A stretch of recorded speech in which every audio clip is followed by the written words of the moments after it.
Lewis Hamilton did not just go fastest in Hungary. He erased an 889,000th deficit between first and second practice, then answered Charles Leclerc's best lap in only 2 minutes. Leclerc took first with a 1 minute, 18.877. Hamilton responded with a 1 minute, 18.729, beating him by 148 thousandths and turning a morning gap of more than half a second into complete control. But here is the shocking part. The source does not contain full braking, throttle, or steering telemetry, and there is no confirmed reaction from Fred Vasseur. What it does show is a performance jump more than 4 times larger than Leclerc's, revealing that Hamilton may have finally unlocked the confidence, tire preparation, and car balance Ferrari had been waiting for. Subscribe to the channel. The morning session did not begin with Hamilton in control. Charles Leclerc looked sharper from the first serious runs. He set a 1 minute, 19.075. Hamilton finished third with a 1 minute, 19.618. The gap was 543 thousandths, more than half a second, and Max Verstappen had placed the Red Bull between them, only 59 thousandths ahead of Hamilton. On the surface, that result did not look alarming. Hamilton was still near the front.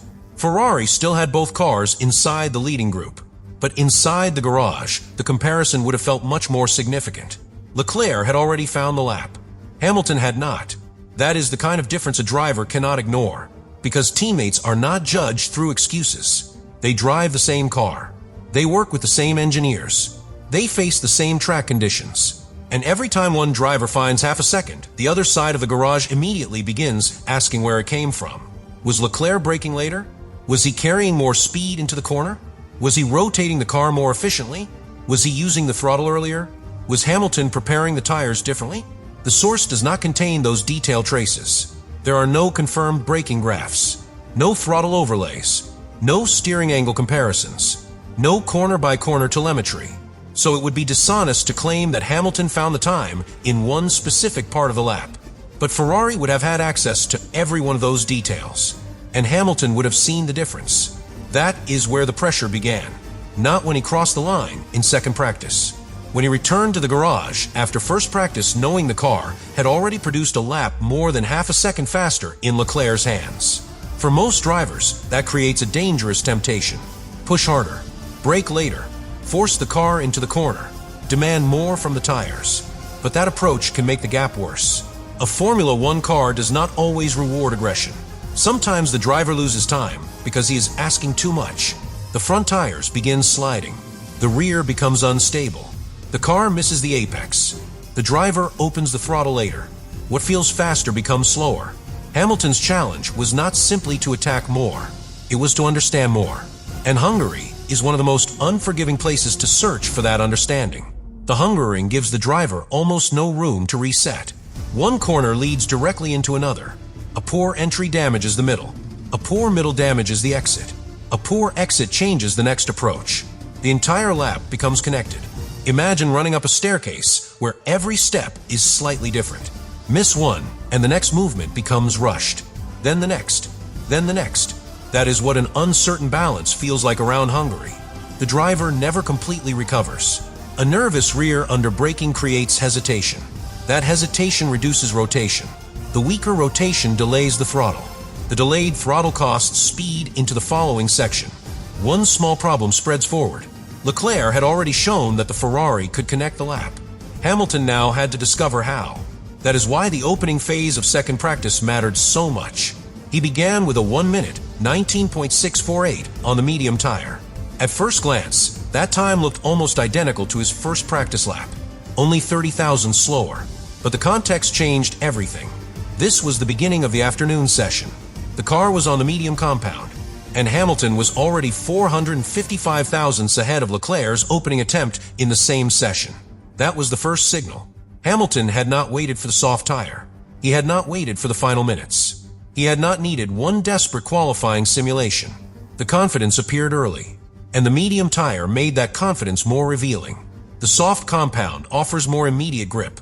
It can sometimes hide a small balance weakness. The medium tire asks the driver to be cleaner, more patient, more precise. The front does not rescue a poor entry as easily.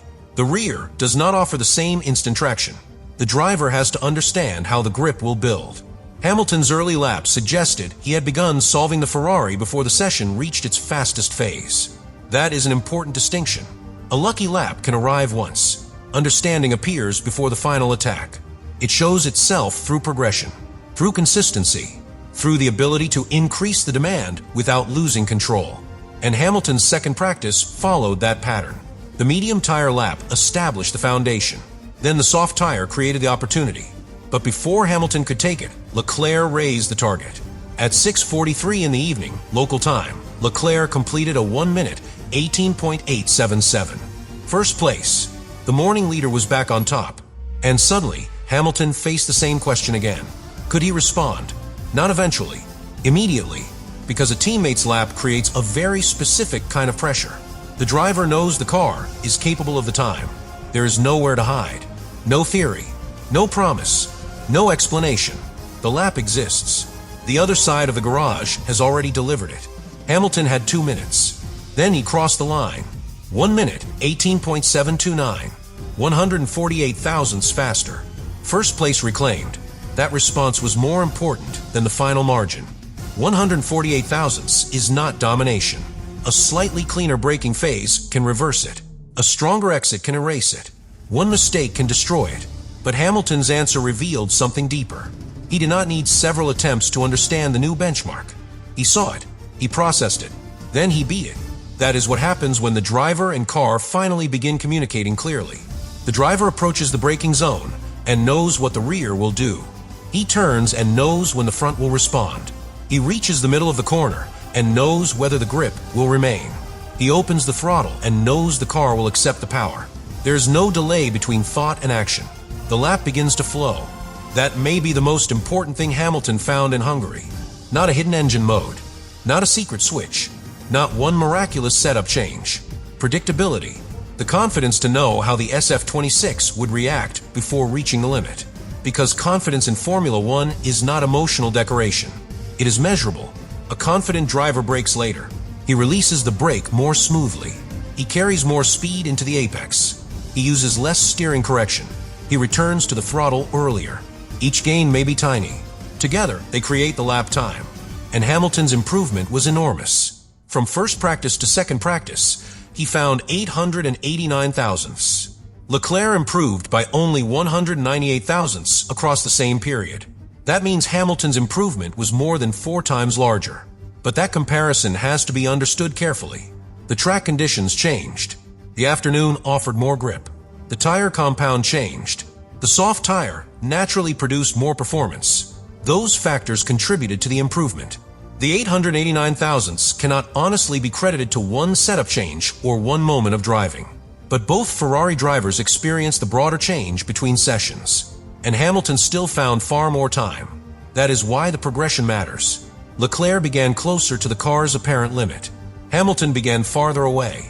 Then Hamilton closed the gap. Then he moved ahead. The internal swing was almost 7 tenths. More than half a second behind in the morning. 148 thousandths ahead in the afternoon. That is the kind of transformation Fred Vasseur would study very carefully. Not because it proves Hamilton suddenly became faster than Leclerc everywhere. One practice session cannot prove that, but because it shows Hamilton could identify a weakness, adapt, and reverse the order within a few hours. That is exactly what Ferrari needs from a championship driver. A driver who does not need the car to feel perfect from the first lap. A driver who can build toward the answer. A driver who can use his teammates' strength as information. A driver who can respond under pressure. And this is where the dramatic title requires one important clarification. There is no confirmed quote showing Fred Vasseur reacting in shock. There's no verified radio message from Hamilton tied directly to this lap. The available source does not provide a literal moment of Vasseur being stunned. The real reaction is written in the timing progression. That is the evidence. 889 thousandths found. A deficit erased. A teammate beaten within 2 minutes. A Ferrari moved from third place to first. Those numbers are powerful enough without inventing a reaction. And Vasseur would understand what they represented. A team principal does not only look at the fastest lap. He looks at how the lap was built. Was the speed present early? Did the driver improve with the track? Did the tire change help? Did the driver respond when the benchmark moved? Could the result be repeated? Hamilton's session gave Ferrari encouraging answers. The speed appeared on the medium tire. The soft tire created another step. Leclerc moved ahead. Hamilton answered. That sequence is far more valuable than one unexplained lap at the end of a session, because one unexplained lap may disappear. A repeatable method can be used again. That may be the real breakthrough. Hamilton was not simply discovering a fast time. He was discovering the process required to extract the Ferrari. Start with the balance. Build confidence. Understand the tire. Increase the commitment. Respond to the benchmark. Finish the lap. That process is what turns a difficult car into a usable one, and is what turns a driver adapting to Ferrari into a driver capable of leading Ferrari. Hamilton had already described himself as worlds away from where he had been the previous year. Before Hungary, that sounded like confidence. After second practice, the stopwatch gave the statement more weight. The previous version of Hamilton might have spent the session searching. This version found the answer. The previous version might have remained behind Leclerc. This version used Leclerc's lap as a target and moved ahead. The previous version might have needed the car to come toward him. This version adapted to the car during the session. That is a major change, and it may explain why Ferrari should be more excited by the progression than by the final position. First place in practice does not score points. It does not guarantee pole. It does not guarantee victory. But the ability to improve quickly is one of the foundations of a championship challenge. Conditions change. Tires change. Wind changes. The track gains grip. The setup evolves. A driver who needs everything to remain stable will eventually be exposed. A driver who can adapt remains dangerous. Hamilton's Hungarian session suggested he had reached that dangerous point. But another detail makes the story even more interesting. His first practice lap was a 1 minute, 19.618. His opening second practice lap on the medium tire was a 1 minute, 19.648. Only 30 thousandths separated them. Almost identical. That suggests Hamilton began the afternoon from a stable baseline. He had not suddenly lost the car. He had not taken a wild step backward. He established a familiar level. Then, when the soft tire arrived, he unlocked another 919 thousandths. That progression may reveal how the lap was built.